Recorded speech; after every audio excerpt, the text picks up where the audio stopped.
Doctor B R. Ambedkar 67 साल पहले देश के पहले आम चुनाव में देखना पड़ा हार का मुंह। Doctor B R. अम्बेडकर की आज 128वीं जयंती है।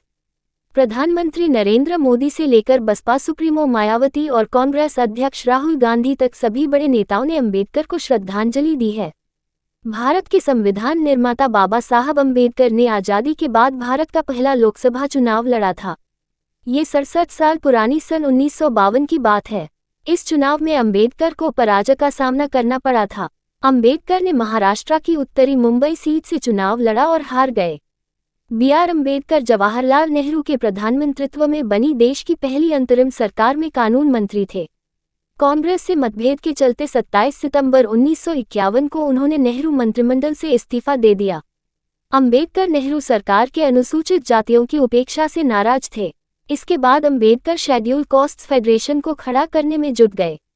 एक साल बाद देश में पहला आम चुनाव हुआ और अम्बेडकर ने भी इसमें हिस्सा लिया। उनकी पार्टी ने चुनाव में 35 प्रत्याशी खड़े किए, लेकिन जीत सिर्फ 2 को ही मिल सकी। डॉक्टर अम्बेडकर को खुद ही उत्तरी मुंबई सीट से कांग्रेस प्रत्याशी से हार का सामना करना पड़ा। कांग्रेस ने अम्बेडकर को हराने के लिए इस सीट से एन.एस. काजोलकर को टिकट दिया था। काजोलकर अम्बेडकर के पूर्व सहयोगी रहे थे।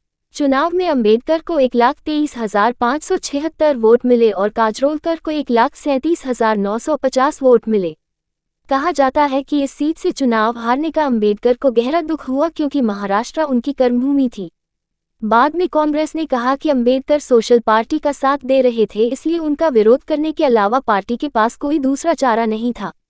बात यही खत्म नहीं हुई, बल्कि कांग्रेस ने 1954 में बंडारा लोकसभा के लिए हुए उपचुनाव में भी अम्बेडकर को एक बार फिर हराया। यही वह वक्त था जब चुनाव से ठीक पहले श्याम प्रसाद मुखर्जी ने जनसंघ पार्टी बनाई थी। अम्बेडकर ने कांग्रेस से अलग होकर शेड्यूल कास्ट फेडरेशन पार्टी बनाई, जो बाद में रिपब्लिक पार्टी ऑफ इंडिया के नाम से जानी गई। इतना ही नहीं, कांग्रेस के ही दूसरे नेता जे.बी. कृपलानी ने अपनी पार्टी किसान मजदूर प्रजा पार्टी की स्थापना की थी। चुनाव में कांग्रेस जीती और जवाहरलाल नेहरू भारत के पहले निर्वाचित प्रधानमंत्री बने।